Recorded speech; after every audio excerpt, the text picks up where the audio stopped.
sampai di grand final ini. Gak nyangka masuk 10 besar, masuk 5 besar, dan tadang!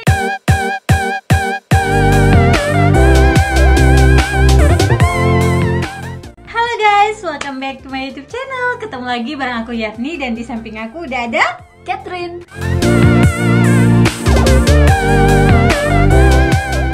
So, di video kali ini kita bakal ngebahas sosok anak muda yang juga inspiratif pastinya. Dan kita bakal cerita sharing soal backgroundnya Cat sebagai seorang aktivis gitu ya. Nah, jadi kita langsung aja. Cat, silahkan perkenalkan dirinya kepada pemirsa.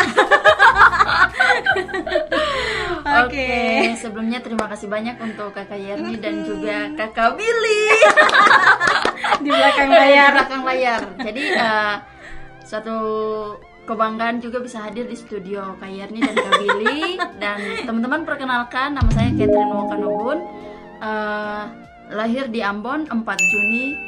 Tahun jangan disebutkan juga, biarkan jadi rahasia. Seperti yang tadi Kak Yerni sudah jelaskan, kalau saya sendiri adalah Duta Genre Provinsi Maluku tahun 2014. Dan sekarang aktivitasnya sudah selesai kuliah sambil terus berproses di beberapa aktivitas sosial. Gitu. Nanti lebih lengkapnya akan dikembangkan setelah. Oke, baik. Well, kita lanjut guys. Jadi tadi kita sudah mulai singgung sedikit soal Duta Genre ya. Jadi kalau Duta Genre itu Cat-nya menjabatnya itu tahun 2014. Tapi kesibukan yang berkaitan dengan Duta Genre itu masih dilakukan sampai sekarang. So mungkin Cat bisa cerita buat teman-teman Duta Genre itu kayak gimana? Gimana sampai Cat bisa jadi seorang Duta Genre? Terus setelah jadi Duta Genre, kegiatan apa yang dilakukan sehingga ada dampak gitu di masyarakat? Oke. Jadi kalau Duta Genre itu singkatan dari Duta Generasi Berencana. Itu salah satu program yang dibuat oleh Badan Kependudukan dan Keluarga Berencana Nasional atau BKKBN, yang sasarannya itu untuk remaja. Jadi kenapa remaja mau dibuatkan satu wadah agar remaja ini tidak memfokuskan diri kepada hal-hal yang bisa mencelakakan mereka pribadi kayak gitu. Jadi singkat cerita, dulu itu namanya Duta Mahasiswa Genre Kak Yerni. Karena sasarannya masih mahasiswa. Terus 2014 saya dikasih tahu oleh teman baik sekelas juga waktu kuliah, karena dia Duta Genre 2013. Dia bilang, "Catherine, ayo ikut seleksi Duta Genre 2014." Awalnya juga nggak terlalu yakin Kak Yerni, karena tahu kalau duta-dutaan itu kan duta-dutaan itu kontestannya tuh harus punya, secara physically harus punya fisik yang bagus, tinggi, bagus, kayak model gitu. Sedangkan saya ini, aduh, asal kalian tahu ya, aduh, ini kalau ibarat jari saya ada di jari kelingking. Jadi cuman karena teman saya ini berhasil meyakinkan saya untuk ikut, makanya ya udah saya coba untuk ikut. Dan ketika itu seleksi di kantor perwakilan BKKBN Provinsi Maluku, ada juga peserta dari teman-teman mahasiswa di UKIM, IAIN, Darussalam, dan pastinya Universitas Patimura. Nah, singkat cerita, setelah proses pemilihan, pas sampailah di grand final. Dan sampai di grand final ini gak nyangka masuk 10 besar, masuk 5 besar, dan tadang, akhirnya jadi pemenang. Iya, juara satu. Tepuk tangan.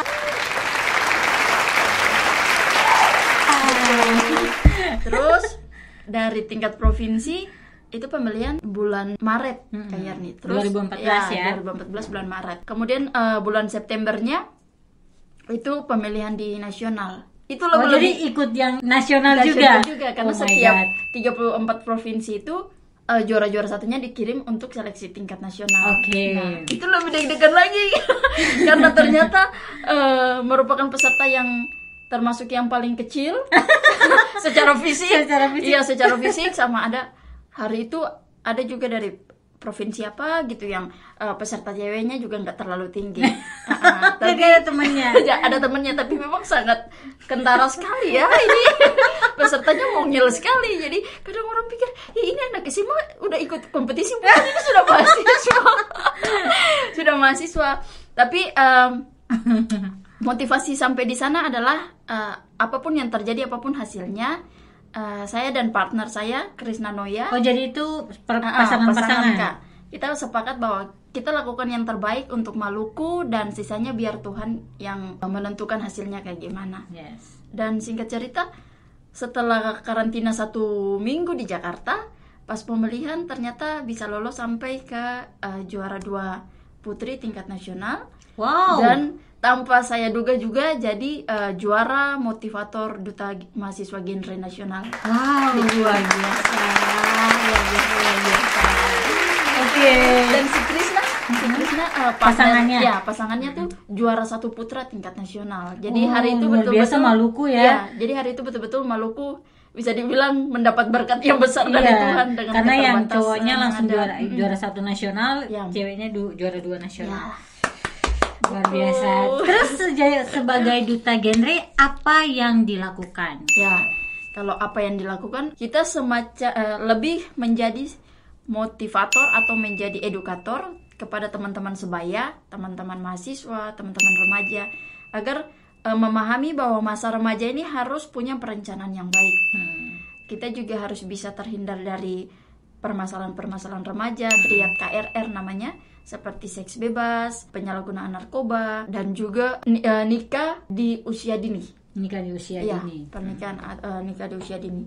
Karena itu remaja kalau memang tidak bisa diedukasi dengan baik, maka mereka dengan sikap labil akan mudah mencoba hal-hal yang buruk. Sedangkan kita tahu bahwa remaja atau anak muda itu menjadi generasi penerus untuk daerah kita sendiri. Bayangkan kalau banyak anak-anak muda di Maluku yang hancur, maka jangan harap Maluku akan bisa maju. Kayak gitu. Kan yang namanya generasi penerus nih. Generasi penerus pembangunan. Jadi yang kita suarakan di teman-teman adalah bagaimana punya perencanaan, mulai dari kenapa kita harus sekolah dulu, menyelesaikan sekolah baru kita menikah. Menikah pun harus ada usia idealnya kayak berapa, kemudian kenapa jangan kita coba untuk memakai narkoba, kayak gitu sebagainya. Jadi lebih ke gerakan-gerakan positif untuk anak-anak remaja dan pemuda, gitu ya. Anak-anak remaja dan pemuda. Nah, terus tadi Kate udah singgung soal usia nikah ideal. Nah, kalau di Duta Genre itu gimana tuh kalau usia ideal untuk menikah? Untuk perempuan dan laki-laki. Jadi kalau di Duta Genre sendiri sebenarnya bukan Duta Genrenya, tapi dari BKKBN-nya. Dari BKKBN-nya, perempuan itu sebaiknya menikah di usia ideal 21 tahun minimal. Laki-laki 25 tahun. Nah, minimal ini, ya? Ya, minimal. Karena latar belakangnya adalah dilihat dari aspek biologis, aspek ekonomi, aspek psikologinya, kayak gitu. Dan kalau kita merujuk ke Undang-Undang Nomor 16 tahun 2019 tentang perubahan atas Undang-Undang Nomor 1 tahun 1974 tentang perkawinan. Nah, usia ideal, usia minimal menikah adalah 19 tahun, itu di pasal 7-nya. Tapi BKKBN naikkan lagi 21 tahun minimal untuk perempuan dan 25 untuk laki-laki. Karena pertimbangan tadi. Bayangkan kalau misalnya 17 tahun atau 15 tahun kita udah menikah, otomatis kita akan putus sekolah. Karena usia kita masih usia sekolah kan, Kak Yarni.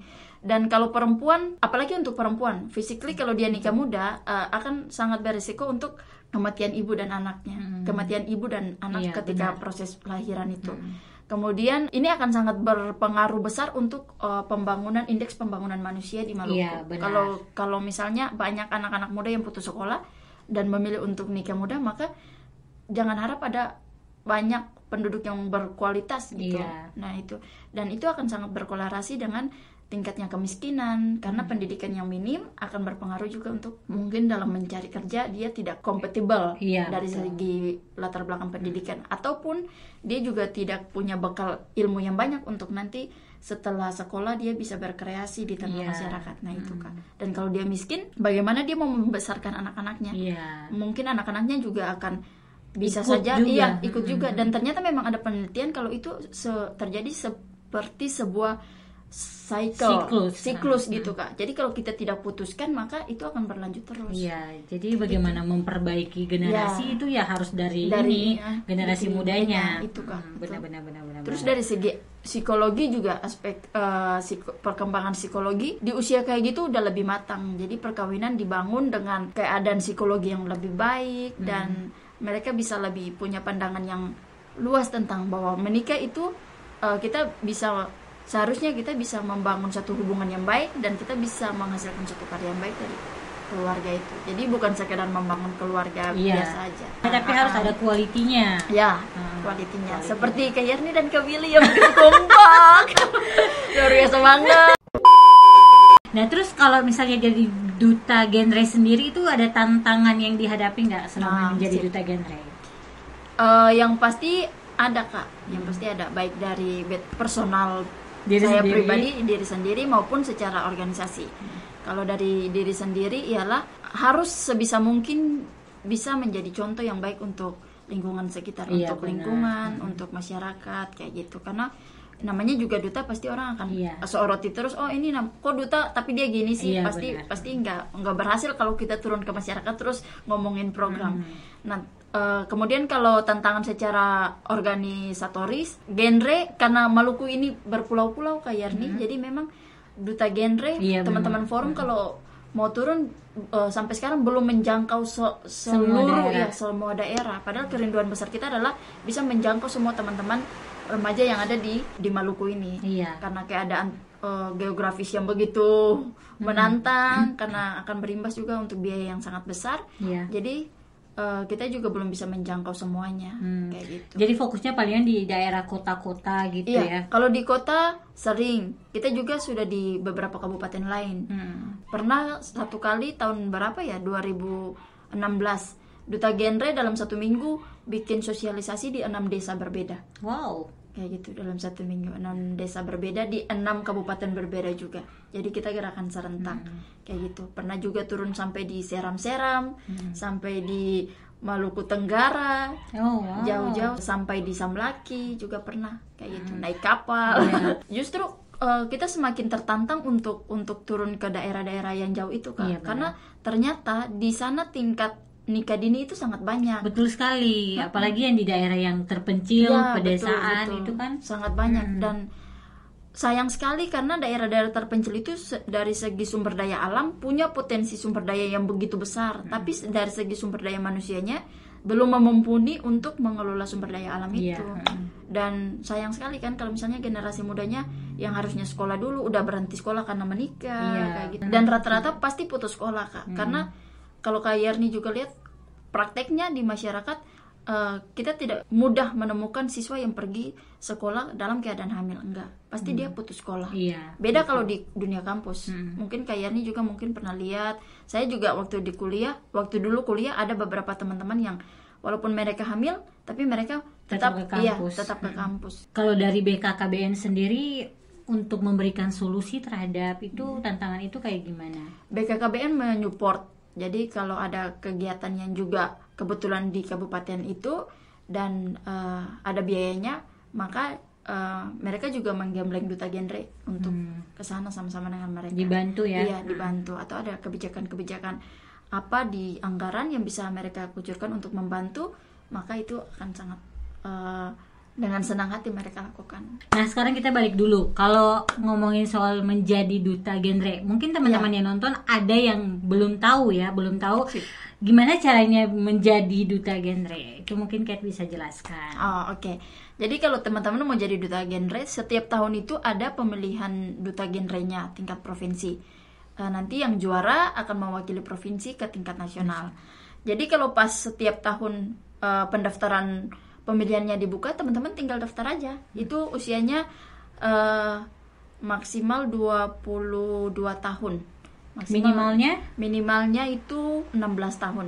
Jadi 16 sampai 22 tahun. Ya, itu yang biasa Provinsi Maluku lakukan dalam pemilihan. Tapi daftarnya di mana nih?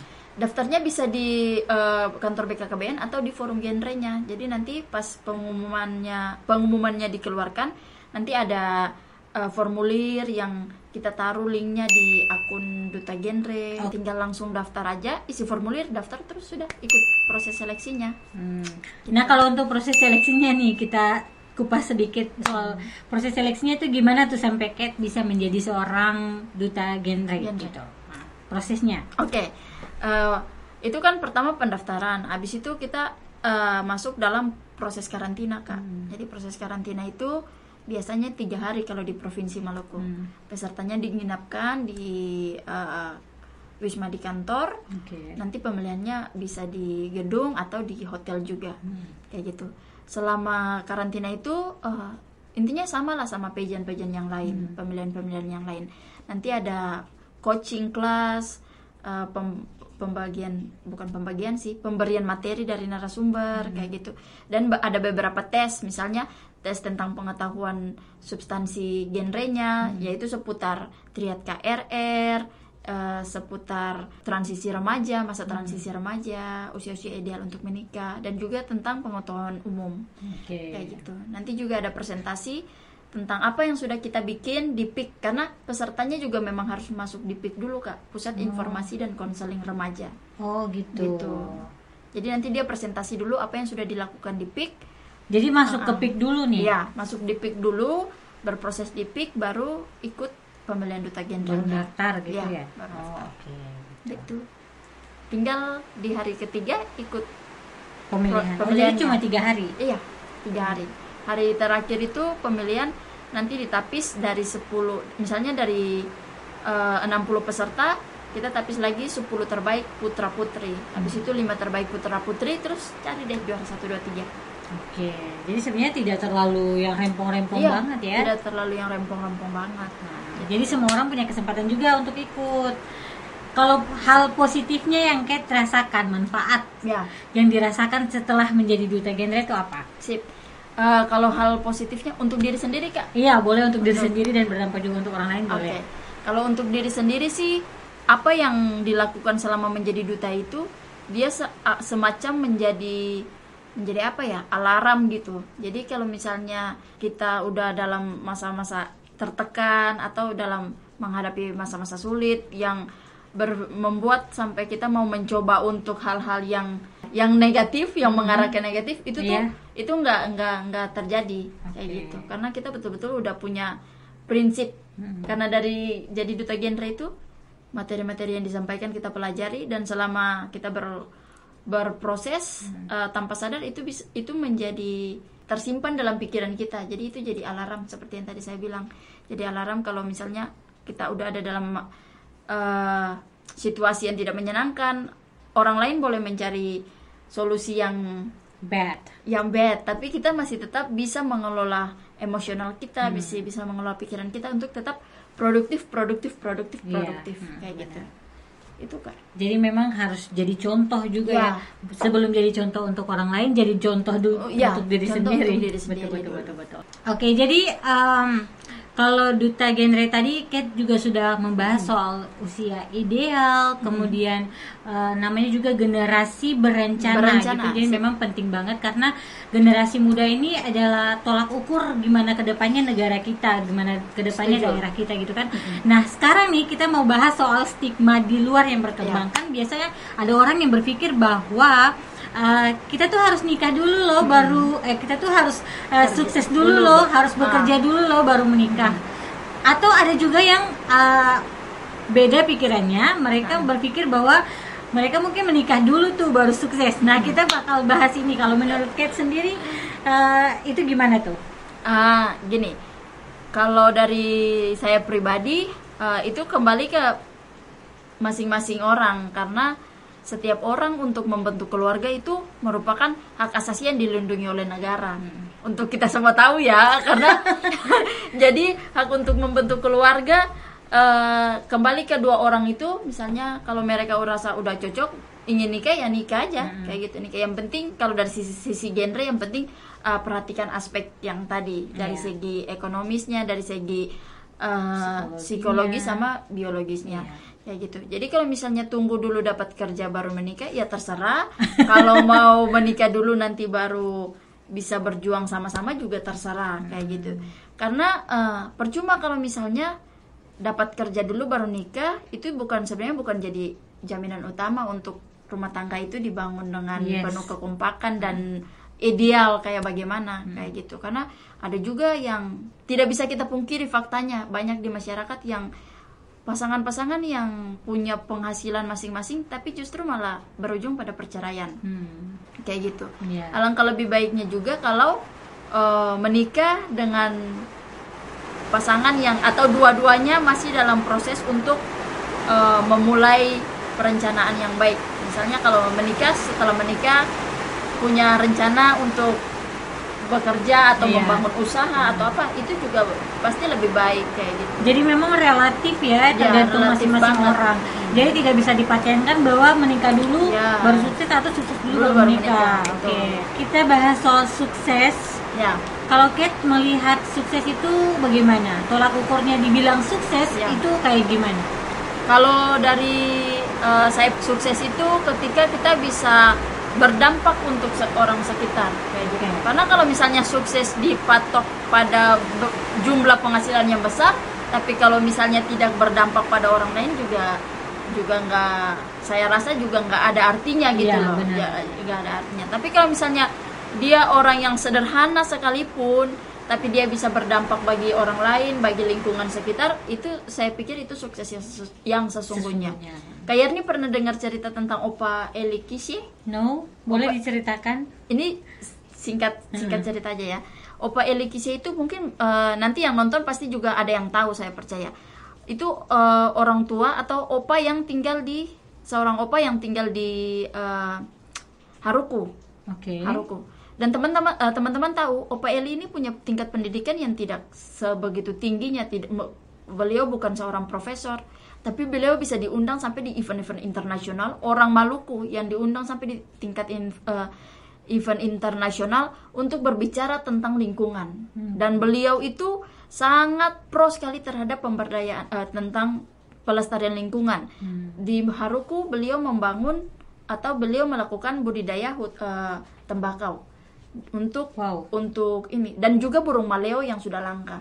Dan itu sangat luar biasa karena Opa Eli bekerja tanpa dibayar sedikit pun. Itu yang dibilang sukses. Dan itu yang dibilang sukses, dan yang beliau lakukan bukan main-main loh teman-teman, karena itu sangat berdampak untuk lingkungan sekitar. Dia apa yang beliau lakukan sangat mendukung ketahanan ekologi di lingkungannya kayak gitu. Jadi dari situ saja saya berpikir bahwa orang sukses ternyata bukan orang yang sekolah tinggi, bukan orang yang punya penghasilan besar, tapi apa yang dia lakukan itu bisa berdampak bagi orang lain dan membawa yang kebaikan. Positif pastinya ya. Itu. Dan gak gampang karena kadang apalagi dunia sekarang kayak nih.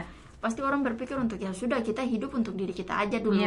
Tapi kalau mau mengurusi hal-hal yang bersifat untuk orang banyak, apalagi tidak dibayar, itu sulit sekali. Otomatis kita juga pengen mencapai titik sukses itu sendiri yang bisa menjadi dampak untuk orang lain. Nah sekarang kan Kate nih masih dibilang dalam usia muda, tapi sangat sangat aktif sekali di organisasi-organisasi. Nah sekarang lagi aktif apa Kate? Kalau aktif sih karena masih punya masa jabatan di Koalisi Kependudukan Provinsi Maluku, jadi masih aktif di situ. Sama juga di genre dan aktivitas-aktivitas sosial lainnya. Jadi kalau di desa ada kegiatan-kegiatan sosial apa yang butuh anak muda diundang, ya saya aktif di situ. Kemudian kegiatan-kegiatan sosial lain juga aktif di situ kayak gitu.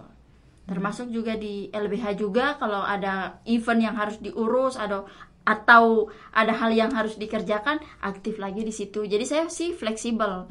Jadi masih bebas-bebasnya gitu ya. Oke, fix. Gitu. Dan salah satu yang menarik juga nih, Kate juga merambat ke dunia bisnis. Jadi Kate ini punya bisnis kuliner yang adalah makanan khas dari daerah Maluku. Ini kan makanan khas daerah Maluku yang dipunyanya Kate dan kita udah punya di sini.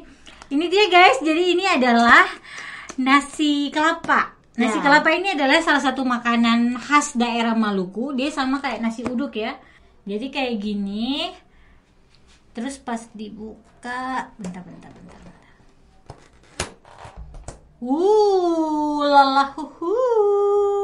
Ini adalah yang disebut sebagai nasi kelapa guys. Jadi ini tuh sebenarnya nasi uduk, terus ada kelapanya sama apa namanya? Ini sambal tempe. Sambal tempe, kemudian sambal ikan asin ya? Ini ikan saus. Ikan saus. Ada juga varian ikan asin sih. Ada kebetulan ikan asin habis Kak, jadi.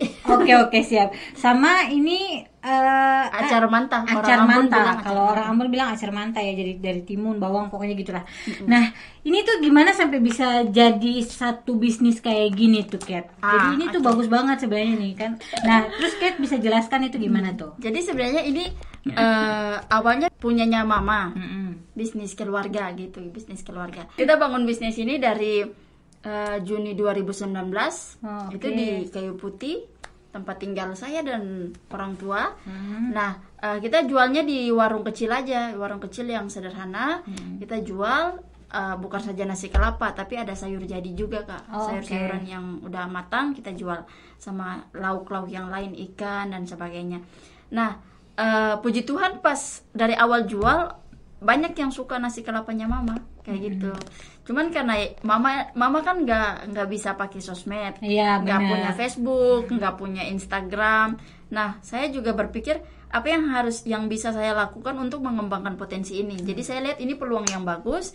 Dan saya pribadi sih bukan tipe anak yang malu untuk berjualan. Iya, Jadi memang. kalau orang tua jual apa, saya akan jual itu juga selama saya ada di Ambon, karena aktivitas Iya, sebelum aktivitas di pandemi sering-sering Iya. kesana kemari. Keluar daerah. Karena pandemi jadi lebih banyak di Ambon, jadi saya mencoba untuk mengembangkannya dengan melakukan branding. Jadi awalnya yang kita jual cuman di warung, kita jadi buat untuk jualnya secara online kayak gitu. Oke. Dan puji Tuhan banyak yang suka nasi kelapanya mama. Iya. Jadi sebelum dijual kayak gini, biasanya kita jual sehari itu 1 termos nasi besar itu, Kak. Dan itu habis kayak gitu. Tapi pas masuk ke dunia online, Online, dan puji Tuhan ternyata banyak dapat respon yang baik dari semua orang yang memesannya. oke. Jadi kita bakal cobain ya. Jadi ini sebenarnya juga kalau mau dibilang sih sebenarnya banyak orang yang bisa melakukan hal seperti ini Iya, ya. banyak Karena banget. ini kan sudah zamannya udah mulai maju gitu kan. Betul. Well, oh iya, betul. Sebelum kita makan guys, jadi ini tuh ada juga teh seduh rempah. Jadi ini adalah teh seduh rempah. Nah ini tuh kayak gimana Kat ini nih? Nah, Ini bahannya apa aja tuh? Ini khas daerah Maluku banget ini. Nah, sebenarnya ini harus diapresiasi kan. kalau ini bahannya yang pasti rempah-rempah alami, dan kita seduh digantikan dengan daun teh. Jadi kalau biasa kita minum teh pakai daun teh kemasan, kita tinggal celupin terus diseduh jadi teh. Nah, ini warnanya ini dihasilkan dari rempah. Jadi air panas kemudian diseduh, kita menyeduh rempah-rempah itu dengan air panas. Rempahnya Oke, jadi ini juga masih hangat ya? Iya, masih hangat. Jamunya Dan orang Maluku lah. Ya? Jamu dari Oh ya, Ya. jadi kayak jamunya orang Maluku gitu ya. Ini nggak bisa dibocorin dong semua bahannya, Iya, ya. betul. Tapi yang pasti Rahasia dapur guys, rahasia dapur. rahasia dapur, maaf. Tapi yang pasti di sini ada pandan, kayu manis, sama cengkeh, kayak gitu. Ada juga yang lain, yang pasti itu sangat mudah untuk didapat. Kayak Nah, gitu. tapi itu rahasia dapur ya guys. Jadi ini. Jadi pokoknya intinya adalah ini adalah kreasi. Sebenarnya ini usahanya mama, tapi dikembangkan ke online sosial media oleh Catherine, dan itu tuh sebenarnya nilai positifnya bagus banget untuk bisa diikuti oleh teman-teman gitu kan. Jadi teman-teman jangan habisin kuota percuma, karena ada banyak hal yang bisa kita lakukan ketika kita menggunakan sosial media kayak gitu. Oke, we try. Let me try ya. Ya. Oh my god, this is so delicious.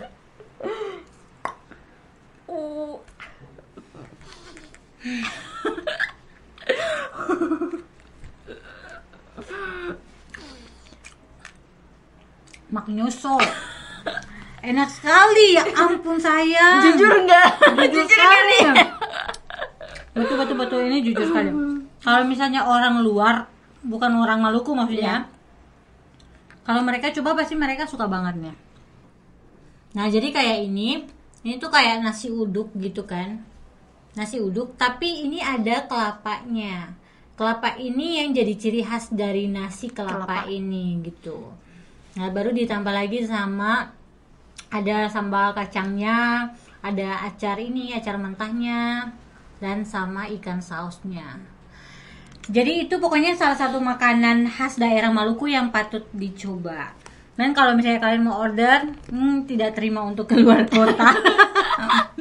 Nah, sedangkan kalau untuk teman-teman yang di Ambon, jangan lama-lama guys, kalian memang harus coba banget. Nanti kita taruh link Instagramnya.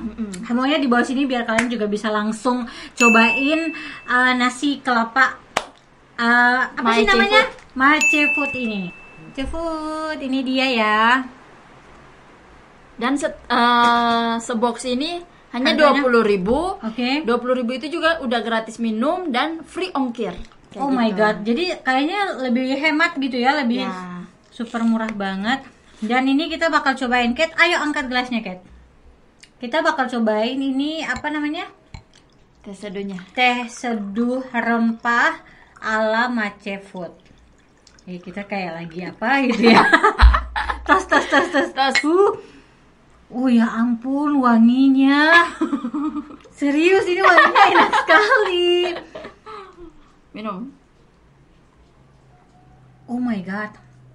Jadi ini tuh dia kayak teh, tapi masih rasa kayak cengkehnya, masih Ya. rasa kayu manisnya. Ya. Pokoknya masih rasa kayak jamu. Ya. Jadi kayak langsung hangat Ya. gitu ya. Pas banget di hujan-hujan ini loh, guys. Jadi ini langsung kayak tenggorokan rasanya kayak langsung hangat Ya. gitu ya. Jadi enaknya Wow. dan bisa dipanasin lagi, Kak. Mm-mm. Jadi bisa dipanasin lagi, diminum panas-panas juga enak. Dan ini dapatnya gratis kalau kalian beli satu box nasi kelapa ini. Oh Ya. my god. Gitu. Jadi semoga bisnisnya semakin lancar ya, Ken. Amin. Ini pokoknya ini harus dikembangkan terus karena Amin. makanan Maluku memang top marko top. Oke. Saya HP. Oke, Kat. Jadi mungkin dari Kat ada yang mau disampaikan untuk teman-teman yang nonton dari sisi bagaimana mereka bisa merencanakan masa depan mereka dari sisi duta genrenya, terus dari sisi juga bagaimana kita bisa mengembangkan ini hal-hal yang sederhana tapi bisa menjadi peluang usaha gitu. Jadi yang ingin saya bilang ke teman-teman semua, apalagi generasi muda Maluku, bahwa masa depan Maluku ada di tangan kita, ada di pundak kita bersama. Jadi kalau kita ingin melihat Maluku yang lebih baik di tahun-tahun mendatang, mari mulai dengan bisa menjaga diri baik-baik sebagai seorang remaja. Jangan pernah mencoba menjerumuskan diri pada hal-hal yang merugikan seperti penyalahgunaan narkoba, seks bebas dan sebagainya. Dan mari tetap berkreasi, potensi yang ada sekecil apapun itu, selama itu baik, jangan ragu untuk mengembangkannya. Karena di era keterbukaan ini semua orang bisa berkembang dan semua orang bisa maju, maka mari tetap optimis untuk maju. Dan kalau setiap anak Maluku maju, maka saya percaya bahwa kedepannya kita akan sama-sama menikmati Maluku yang damai, Maluku yang maju, Maluku yang lebih baik. Kayak gitu. Jadi ya memang vlog kita kali ini tuh kayak memang benar-benar untuk membangun Maluku banget. Sip, Semangat! semangat. Oke, Kat. Jadi super sekali, Kat, belajar dari anak yang masih muda tapi sangat menginspirasi. Dan terima kasih, Kat, udah hadir di sini dan Sama-sama, sudah berbagi Kak. juga buat kita semua di sini dan sudah untuk membawa hidangan yang super maknyoso banget ini. Semoga bisnisnya semakin berkembang ke Amin, depannya. amin. Dan terima kasih buat kalian semua yang udah nonton video ini. Semoga video ini bermanfaat. Dan kalau kalian punya pertanyaan seputar duta genre atau seputar usaha semacamnya, kalian bisa langsung tulis di kolom komen atau silakan langsung DM aja, Kat, di Instagramnya. Nanti taruh di sini. Oke, itu aja. Sampai jumpa di video aku berikutnya. Bye bye. Dadah.